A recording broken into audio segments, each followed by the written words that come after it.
In my village, there is a rule every child learns without being taught. No one sits you down to explain it. No one writes it anywhere. You simply grow up knowing it. When the sun goes down, when the last cooking fire begins to die, when the crickets grow louder than human voices, you do not whistle, not while walking home, not while playing, not even as a joke. Because in my village, whistling at night is not music, it is a call, and not everything that answers is human. As children, we asked many questions. Why can't we go to the forest after sunset? Why can't we answer our names when called at night? But this rule, this one was different. Whenever someone whistled during the day, no one cared. Men whistled while farming. Women whistled while sweeping compounds. Children whistled while running barefoot across red soil. But once night fell, even the bravest adults went silent. If a child whistled by mistake, the reaction was instant. A slap, a sharp shout, a prayer whispered under breath, and always the same words. Do you want them to hear you?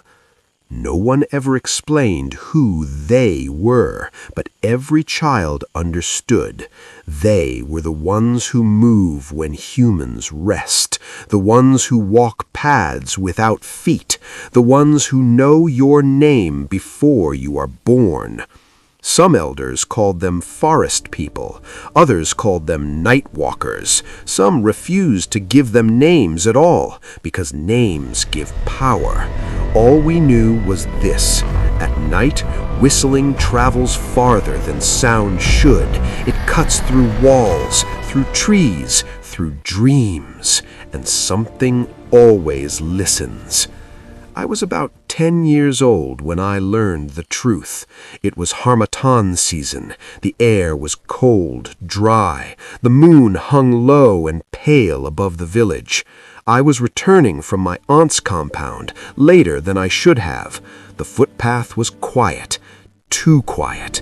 To calm myself, I began to whistle softly, just a small tune, barely sound at all.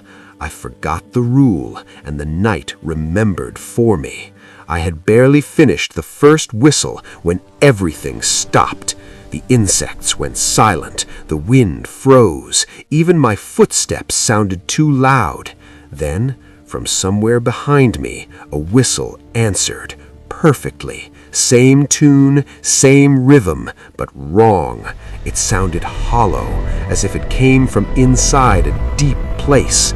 My heart dropped into my stomach. I stopped walking, so did the sound.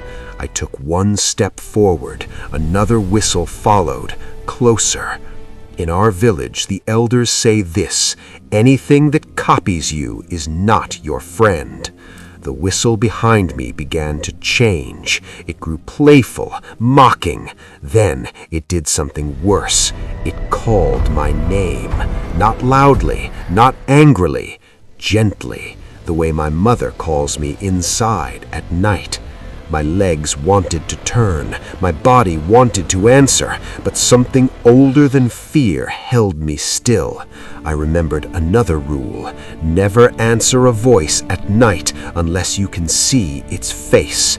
I walked, slowly, deliberately. The whistle followed, never getting closer, never falling behind, always just enough to remind me it was there.